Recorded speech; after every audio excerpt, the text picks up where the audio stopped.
fathers are portrayed as bumbling morons. Homer Simpson, we know the stereotype. Dagwood Bumstead. I remember growing up seeing that Sunday morning color comic on the funny pages, and Dagwood was asleep on the couch, and Blondie was running the house. So it's not racial, but it's particularly the black community, thanks to the Great Society, which said people who get welfare, and it's not exclusively blacks, obviously, but people get welfare need to get the men out of the house. Wow, there's a plan. So how did any of that play out for you? How did you come to emphasize a strong sense of masculinity? Honestly, my mom did not play around. My mom was a very strict disciplinarian. Mama Arkham was, she was on us. She made sure that our grades were, I have two younger brothers. She made sure our grades were up to par. She made sure that we were going to school every day. There was no excuse that was good enough to keep me home.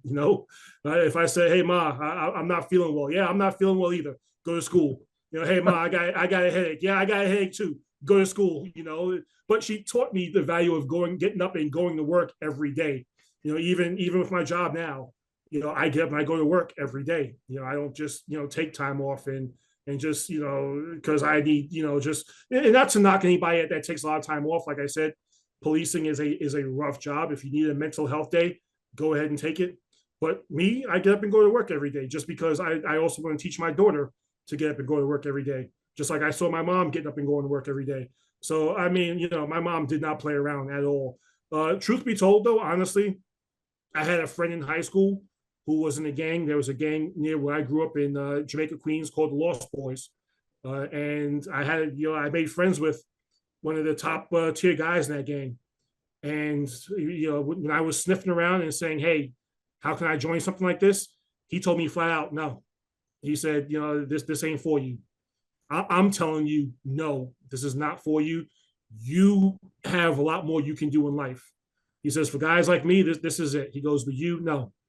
And listen, to his credit, he saw something in me. He saw, promise in me. And I mean, I don't know where he is nowadays, but to this day, I thank him because my life could have taken a drastic turn if he had said, "Yeah, come here, come with us."